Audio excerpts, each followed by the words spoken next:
Magluluto po tayo ngayon ng seafood. Yes! Dahil nga birthday ng aking firstborn, wala akong choice kundi ako ang magluluto ng seafood natin.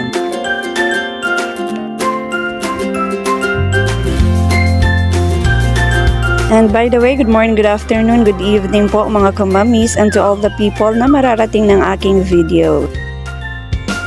The first thing that I did was melt a butter. And after, I put the ginger, onion, and garlic. So, bali tatlo po ang aking piniprepare na food at this moment. So, isa na po doon ang macaroni salad, bihon bisado at itong niluluto ko which is this seafoods. At dahil tingin ko ang okay na, naluto na po ang mga ricados, idinagdag ko na po ang pasayan.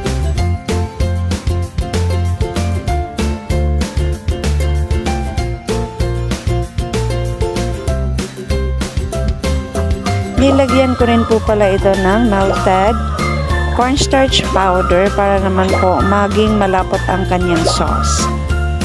At dahil gusto ko pong magkaroon siya ng asim taste, dinagdagan ko po ng tomatoes and nilagyan ko rin ito ng asin.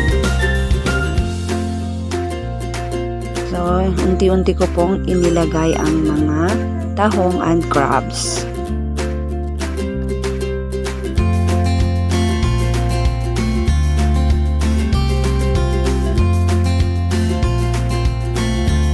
At yan na po, okay lang po tayo ng okay para naman po manuot ang lasa ng ating sauce sa ating seafood.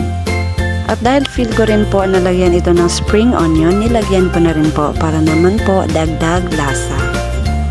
And then nilagyan ko po ng pepper powder and chili powder. And then I add the sweet corn. So half cook na po yan.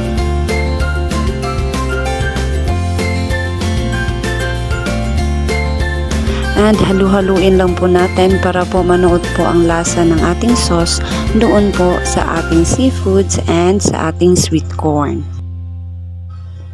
And dagdagan po natin ng asin kasi parang matabang pa siya. Nagdagdag din po pala ako ng spring onion para naman po mas mabango po ang ating niluluto. And as you can see, parang lutong-luto na po siya. So the juices of the seafoods are coming out na po, sumama na po sa ating sauce. So, feel ko na po, malapit na po yung maluto. Dinagdagan ko po muna ito ng sugar. And ayan, more okay pa po, para po talaga manuot yung lasa sa ating seafood and sweet corn. And charan, luto na po ang ating seafood, my version. Thank you for watching po. Bye-bye!